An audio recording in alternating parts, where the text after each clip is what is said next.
Enero de 1945. Cerca del río Rin. El aire es frío, húmedo y cargado de humo. En la oscuridad, aviones de reconocimiento alemanes sobrevuelan a baja altura el frente occidental. Bajo ellos, los reflectores brillan brevemente a través de la niebla. Lo que revelan parece inconfundible: largas columnas de tanques estadounidenses estacionados uno tras otro, baterías de artillería excavadas en tierra helada, camiones alineados en caminos embarrados hasta donde alcanza la vista. Las antenas se erizan. Los motores parecen estar al ralentí. A lo lejos, el sordo rumor del movimiento de tropas se filtra en el aire nocturno. Los observadores alemanes dibujan rápidamente. Fotografían lo que parece una división blindada estadounidense completa preparándose para cruzar un importante río.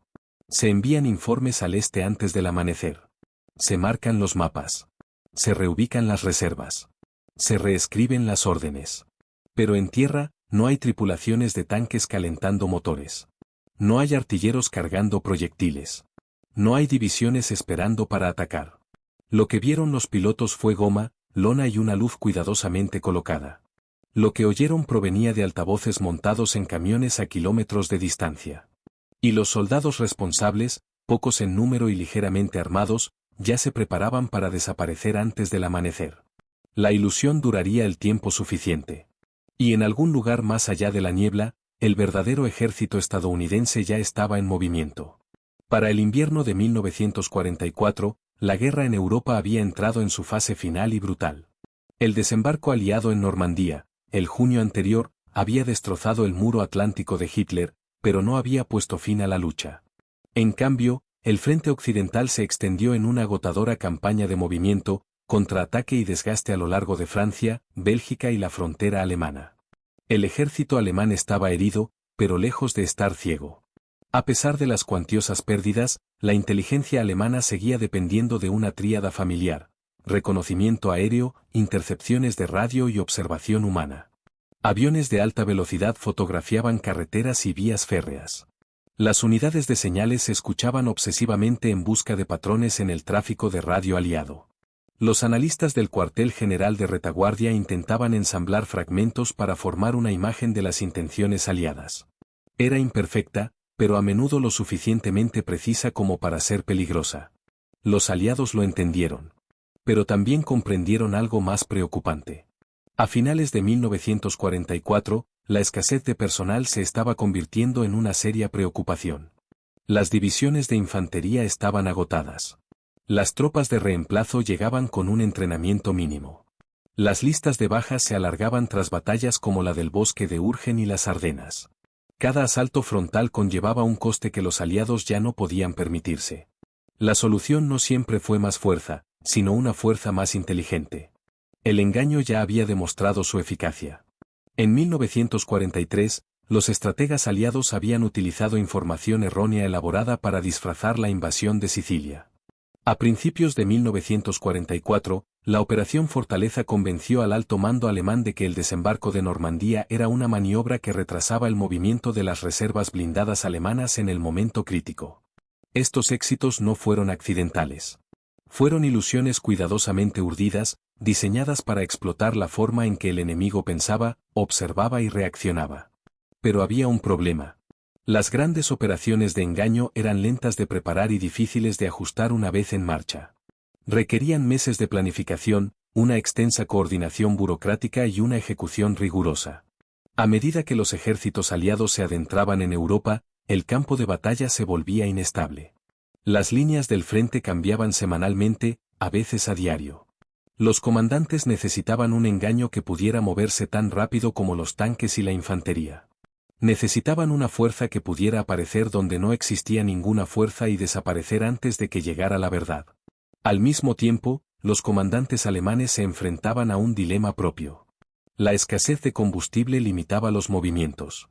La superioridad aérea pertenecía a los aliados. La cobertura de radar era inconsistente. Esto obligaba a los estrategas alemanes a confiar en lo que veían y oían. Un parque de tanques fotografiado a menudo importaba más que un rumor. Una supuesta concentración de blindados podía desbaratar a divisiones enteras. Esta dependencia creó vulnerabilidad. Los oficiales de inteligencia aliados comenzaron a ver el engaño no como un lujo estratégico, sino como un arma operativa. Una forma de mantener a las unidades enemigas en posición. Una forma de redirigir el fuego de artillería. Una forma de proteger formaciones reales creando formaciones falsas. Y, sobre todo, una forma de salvar vidas convenciendo al enemigo de luchar con sombras en lugar de con soldados. Lo que faltaba era una unidad construida exclusivamente para ese propósito. Uno que no solo apoyara el engaño, sino que lo encarnara. Esa constatación pronto daría lugar a una de las formaciones más inusuales jamás creadas por el ejército de los Estados Unidos. Y cambiaría la forma en que se podrían librar las guerras sin disparar un tiro. La idea tomó forma silenciosamente, lejos del frente. En enero de 1944, el ejército de los Estados Unidos autorizó la creación de una unidad sin precedentes. Su denominación sonaba bastante común, las Tropas Especiales del Cuartel General 23. Su misión era todo lo contrario. Esta formación existiría con un solo propósito, engañar al enemigo a nivel táctico, cerca del campo de batalla, donde los errores podían ser fatales y el éxito podía reconfigurar operaciones enteras. Los hombres seleccionados para la unidad no se parecían a soldados convencionales.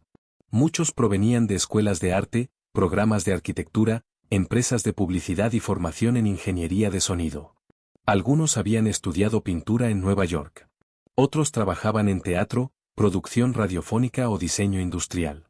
Algunos nunca habían disparado un arma en combate antes de llegar al entrenamiento. Lo que compartían era un conjunto de habilidades inusuales, la capacidad de crear ilusiones convincentes. El entrenamiento comenzó en secreto. Los soldados aprendieron cómo operaban las unidades de reconocimiento alemanas, cómo los pilotos de la Luftwaffe fotografiaban el terreno, cómo los analistas de la Wehrmacht interpretaban las sombras y el espaciamiento. Estudiaron los hábitos de los oficiales de inteligencia enemigos, qué detalles importaban, que se podía ignorar y que podía disparar la alarma. Cada ilusión estaba diseñada no para engañar a todos, sino para engañar a las personas adecuadas. La unidad se dividió en componentes especializados. Los ingenieros de camuflaje del 63º se encargaban del engaño visual. Trabajaban con tanques inflables, camiones, piezas de artillería y aviones de goma y lona. Colocados correctamente, estos señuelos proyectaban sombras realistas, reflejaban la luz correctamente y podían montarse en minutos. Desde el aire, eran prácticamente indistinguibles del equipo real. La 3132 Compañía de Servicio de Señales logró el engaño por radio. Sus operadores se hicieron pasar por divisiones enteras en el aire, copiando indicativos, ritmos de mensajes y hábitos de procedimientos de unidades reales. Los oyentes alemanes, entrenados para detectar patrones, oyeron exactamente lo que esperaban. El elemento más inusual fue la 3133 Compañía Especial de Servicio de Señales, responsable del engaño sónico. Mediante potentes altavoces montados en camiones, proyectaban sonidos grabados de columnas blindadas, construcción de puentes y movimiento de tropas. Estas grabaciones se habían realizado anteriormente en la guerra, capturando unidades reales en movimiento. Por la noche, el sonido se propagaba a gran distancia, a veces hasta 15 millas, creando la impresión de masa donde no la había. Para completar la ilusión, los soldados eran entrenados en la actuación. Llevaban insignias divisionales de las unidades que fingían ser. En cafés y pueblos, hablaban en voz alta sobre falsos movimientos de tropas, sabiendo que los informantes alemanes los escuchaban. Conducían vehículos marcados siguiendo patrones deliberados, con cuidado de no exagerar su papel. Sobre todo, el ejército fantasma operaba cerca del peligro. A menudo operaba dentro del alcance de la artillería de las posiciones alemanas. Su equipo no ofrecía protección contra los proyectiles. Si eran descubiertos, contaban con escasos medios de defensa. En mayo de 1944, la unidad llegó a Inglaterra. A pocas semanas del desembarco de Normandía, cruzaron a Francia. Su guerra no se libraría con balas, sino con oportunidad, emplazamiento y convicción. Y pronto, sus ilusiones serían puestas a prueba contra un enemigo desesperado por claridad en un mundo en colapso. Los soldados del ejército fantasma vivían en constante contradicción. Vestían uniformes y rangos como cualquier otra unidad, pero su supervivencia dependía de fingir ser otra persona. Una noche eran una división mecanizada. A la siguiente, un cuerpo blindado. Sus insignias cambiaban tan a menudo como sus posiciones. Muchos apenas habían salido de la adolescencia. Dormían junto a tanques inflables que se desinflaban silenciosamente con el frío. Sabían que si las patrullas alemanas avanzaban inesperadamente, su engaño se derrumbaría en segundos. No había trincheras donde replegarse. Ni armas pesadas para mantener la línea. Solo velocidad y discreción. El miedo era constante, pero silencioso. Estos hombres no podían permitirse el pánico. Cada movimiento debía parecer rutinario. Cada error arriesgaba exponer la ilusión. Aprendieron a vivir con la extraña certeza de que miles de soldados enemigos podrían estar observándolos, creyendo en un ejército inexistente. El ángulo táctico. Desde un punto de vista táctico, el ejército fantasma funcionaba como un muro móvil. Al simular grandes formaciones, fijaban a las unidades alemanas en su lugar. Las divisiones que, de otro modo, podrían redesplegarse eran retenidas, previniendo ataques que nunca llegarían. Esto permitía a las unidades estadounidenses reales maniobrar en otros lugares con menor resistencia. Las operaciones se coordinaron con precisión. El equipo inflable apareció poco antes de los vuelos de reconocimiento al amanecer. El tráfico de radio se intensificó durante los periodos de escucha alemanes conocidos. Las unidades sónicas operaban de noche, cuando el oído reemplazaba a la vista como sentido dominante. Cada engaño se sincronizaba con los movimientos reales de tropas que ocurrían a kilómetros de distancia. El ángulo tecnológico. La tecnología hizo creíble la ilusión. Los tanques Sherman inflables se podían ensamblar en menos de 20 minutos. Sus proporciones eran exactas. Sus superficies estaban tratadas para reflejar la luz con realismo. Los camiones de sonido llevaban amplificadores lo suficientemente potentes como para proyectar el traqueteo de los blindados, los gritos de los ingenieros y el eco metálico de la construcción de puentes sobre suelo helado. Nada de esto fue aleatorio. Cada sonido, sombra y señal fue medido. Juntos, estos elementos formaron un arma sin precedentes, una que atacaba la percepción en lugar de las posiciones. Y a medida que crecía la confianza del ejército fantasma, también lo hacía la escala de su engaño. Del lado alemán, los oficiales de inteligencia se encontraban bajo una enorme presión. A finales de 1944, el frente occidental se desmoronaba de forma desigual. Algunos sectores permanecían en calma. Otros estallaban sin previo aviso. Con la escasez de combustible y la escasa cobertura aérea, los comandantes alemanes se basaron en gran medida en los informes de reconocimiento para decidir dónde desplegar sus reservas restantes. Las fotografías importaban. Los patrones también. Cuando las imágenes aéreas mostraron concentraciones de blindados formándose cerca del cruce de un río, los analistas asumieron que un ataque era inminente. Cuando las interceptaciones de radio sugirieron que los cuarteles generales de división estaban activos, los oficiales de Estado Mayor marcaron esos lugares como prioritarios. El ejército fantasma alimentó directamente estas expectativas, no inventando algo nuevo, sino reforzando lo que la inteligencia alemana ya creía que debía estar allí. Como resultado, se ordenó a unidades alemanas enteras defender su posición frente a amenazas fantasmas. El ángulo del liderazgo. Los comandantes aliados comprendían los riesgos. Las unidades de engaño requerían la confianza de los más altos mandos. Si la ilusión fracasaba, las tropas reales podrían quedar expuestas en otros lugares. Sin embargo, los oficiales superiores aprobaron estos planes repetidamente, reconociendo que el engaño podía lograr lo que la artillería a veces no podía: demora, confusión y mala distribución de la fuerza enemiga. El ejército fantasma informaba directamente a través de canales especiales. Sus operaciones se coordinaban con los cuarteles generales del cuerpo y del ejército. Cada ilusión tenía un propósito operativo claro, vinculado a los movimientos reales en el frente. El ángulo moral y psicológico. Había una tensión ética al librar una guerra con mentiras. La misión del ejército fantasma era manipular el miedo, crear la amenaza de violencia sin ejecutarla. Sin embargo, el resultado solía ser menos muertes en ambos bandos. Las unidades alemanas disparaban artillería contra campos vacíos. Las divisiones aliadas cruzaban ríos con menos oposición. Los soldados comprendieron esta paradoja. Su engaño no era cobardía. Era una forma diferente de valentía: permanecer al descubierto, armados únicamente con la fe, con la esperanza de que el enemigo nunca los mirara con demasiada atención. Con el invierno dando paso a la primavera, las apuestas aumentaron. El ejército fantasma estaba a punto de participar en sus engaños más ambiciosos hasta la fecha, operaciones que influirían en las batallas finales en suelo alemán. Y en esos momentos, la ilusión y la realidad chocaban.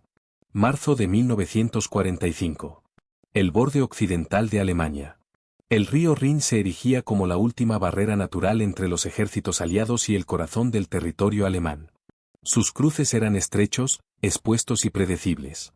Los comandantes alemanes lo sabían. Esperaban que los estadounidenses atacaran donde ya existían puentes o donde el terreno permitiera el rápido movimiento de los blindados. Todo posible cruce estaba vigilado. Aquí fue donde fue enviado el ejército fantasma. En los días previos al asalto aliado, las tropas especiales del cuartel general 23 se posicionaron cerca de la ciudad de Viersen, al norte de Düsseldorf. Su misión era clara y peligrosa: hacerse pasar por el 9º ejército estadounidense con todos sus efectivos. No un batallón. No una brigada. Todo un ejército preparándose para forzar el cruce del Rin. Tanques inflables aparecieron en los campos durante la noche. Formas de artillería se alineaban en los límites del bosque. Se erigieron tiendas de campaña ficticias para el cuartel general.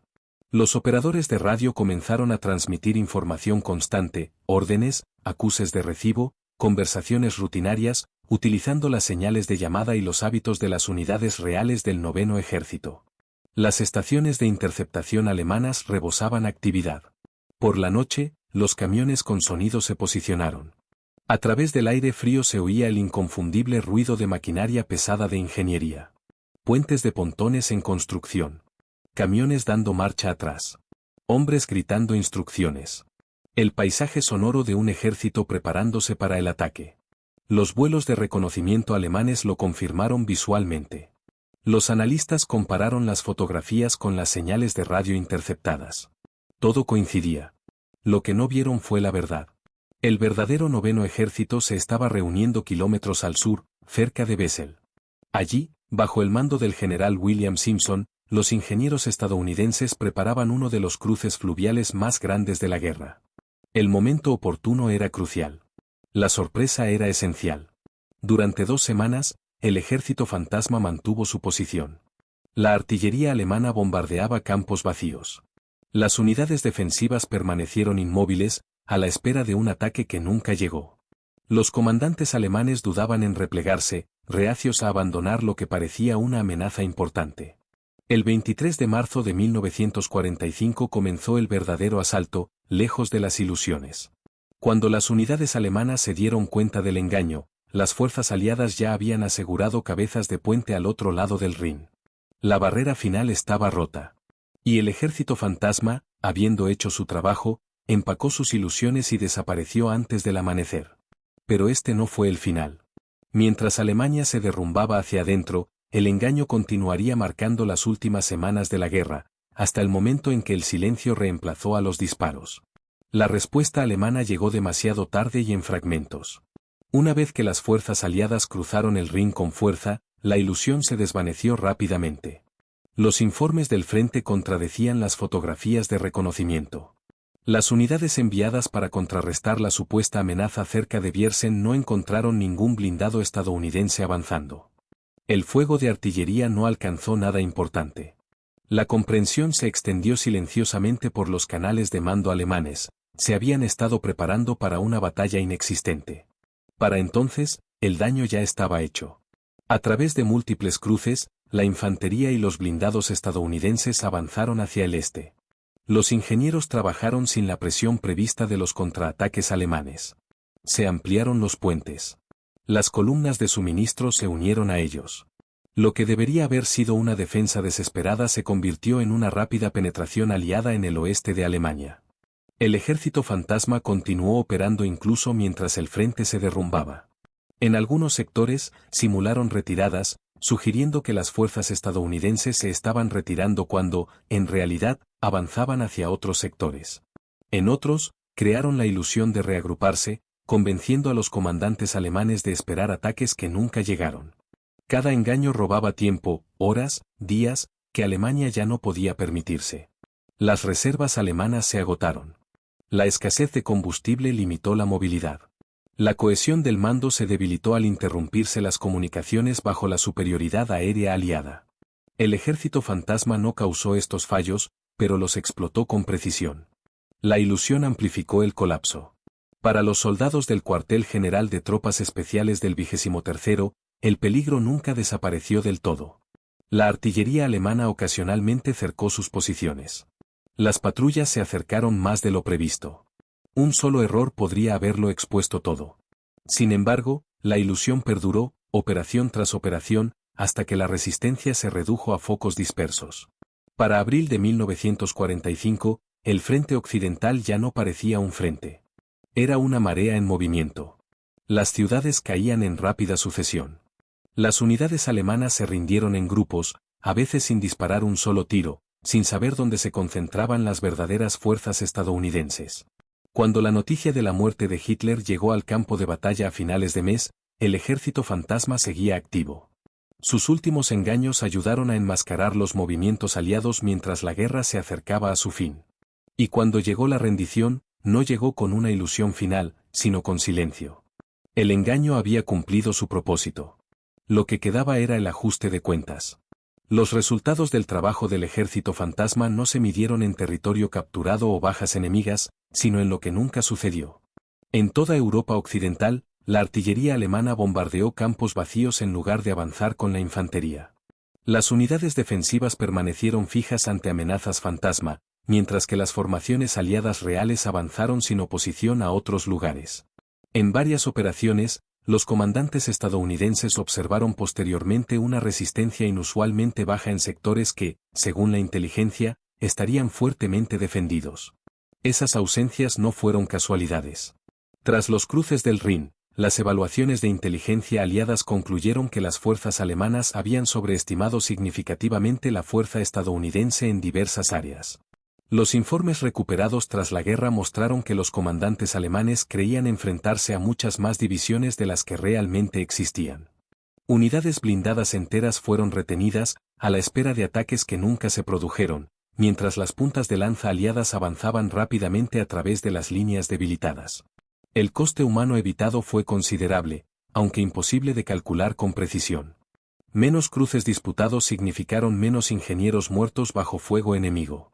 Menos contraataques significaron menos unidades de infantería aniquiladas en campo abierto. En una guerra donde minutos podían significar miles de vidas, el engaño ganaba tiempo, y el tiempo salvaba soldados. Para el ejército fantasma, no hubo reconocimiento público. Su labor permaneció clasificada. Los soldados regresaron a sus tareas habituales o se prepararon para el redespliegue sin ceremonias. No pudieron explicar lo que habían hecho ni su importancia. Los informes oficiales solo se referían a operaciones especiales, sin entrar en detalles. Algunos oficiales alemanes, interrogados tras su captura, expresaron una confusión que persistió incluso después del fin del combate. Hablaron de formaciones estadounidenses que parecían poderosas, organizadas y agresivas, unidades cuya existencia, según demostraría la historia, jamás existió. El éxito del ejército fantasma obligó a una discreta reevaluación de la planificación militar aliada. El engaño ya no era solo una estrategia previa a la invasión. Había demostrado su eficacia a nivel táctico, cerca del enemigo, bajo amenaza directa. Sin embargo, cuando la guerra terminó en Europa en mayo de 1945, la unidad simplemente se disolvió. Su impacto, como su presencia, se desvaneció en la oscuridad. Pero la historia no había terminado. Pasaron décadas antes de que la historia del ejército fantasma se hiciera pública. Las tropas especiales del cuartel general 23 permanecieron clasificadas bajo secreto militar, con sus registros guardados en archivos militares. Los veteranos regresaron a la vida civil, artistas, músicos, actores, con recuerdos de noches pasadas inflando tanques de goma bajo fuego de artillería, conduciendo convoys fantasmas por los campos, proyectando los sonidos de ejércitos inmensos que no existían. Muchos nunca hablaron de su servicio. Algunos no pudieron, por miedo a revelar operaciones aún clasificadas. Sin embargo, cuando los historiadores finalmente reconstruyeron las pruebas, los logros de la unidad fueron extraordinarios. Se estima que el ejército fantasma llevó a cabo más de 20 importantes operaciones de engaño entre 1944 y 1945, en ocasiones con miles de señuelos visuales, sónicos y de radio en campañas coordinadas. Sus esfuerzos contribuyeron directamente al rápido avance aliado a través del Rin y a la reducción de bajas durante los cruces críticos. Los informes de oficiales alemanes capturados confirmaron la eficacia de estas ilusiones. Divisiones enteras habían sido obligadas a responder a ejércitos que solo existían en lienzos y grabaciones de sonido. El legado del ejército fantasma trascendió las estadísticas.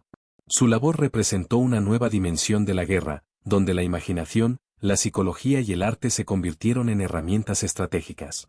La idea de que un puñado de soldados pudiera manipular la percepción de miles desafió el pensamiento militar tradicional. Reveló que el engaño podía salvar vidas, moldear movimientos e influir en el curso de las batallas sin disparar un solo tiro. Y, sin embargo, para quienes la vivieron, la guerra nunca les pareció imaginaria. El miedo, el peligro y la tensión eran muy reales. La ilusión era un escudo para otros, un protector silencioso en un mundo marcado por la violencia. Para cuando los aliados entraron en Alemania, el ejército fantasma ya se había desvanecido en la memoria. Su nombre era desconocido, sus hazañas desconocidas, pero su impacto indeleble.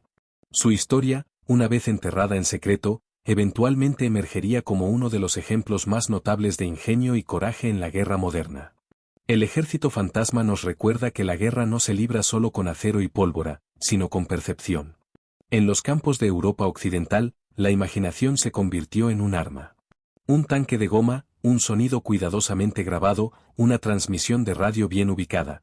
Todo esto fue suficiente para moldear las decisiones de los generales, redirigir ejércitos y salvar vidas. Su historia también revela una valentía más discreta. Los soldados que operaban estas ilusiones se mantuvieron expuestos, sabiendo que ser descubiertos podía significar la muerte. Se arriesgaron sin disparar un tiro, confiando en el arte, la precisión y la oportunidad. Fue una guerra librada entre sombras y ecos, donde la creatividad humana se topó con las duras realidades del conflicto. Históricamente, el ejército fantasma desafía las narrativas convencionales del heroísmo. La victoria suele medirse por el territorio conquistado o los enemigos derrotados, pero aquí, la victoria surgió de la ausencia de destrucción, la ausencia de confrontación y la ausencia de ventaja enemiga. La historia recuerda las batallas, los tanques, la artillería, pero tarda en recordar a quienes moldearon la realidad misma. En definitiva, el ejército fantasma ejemplifica la idea de que la percepción moldea la acción. Al convencer al enemigo de un poder inexistente, estos hombres alteraron el curso de la guerra. Y al hacerlo, dejaron un legado que trasciende la estrategia, que el intelecto, la creatividad y la valentía pueden ser tan decisivos como cualquier arma en el campo de batalla. En el silencio que siguió, mucho después de que las armas se silenciaran, la verdad permaneció. A veces las mayores victorias son invisibles y las batallas más profundas se libran en la mente.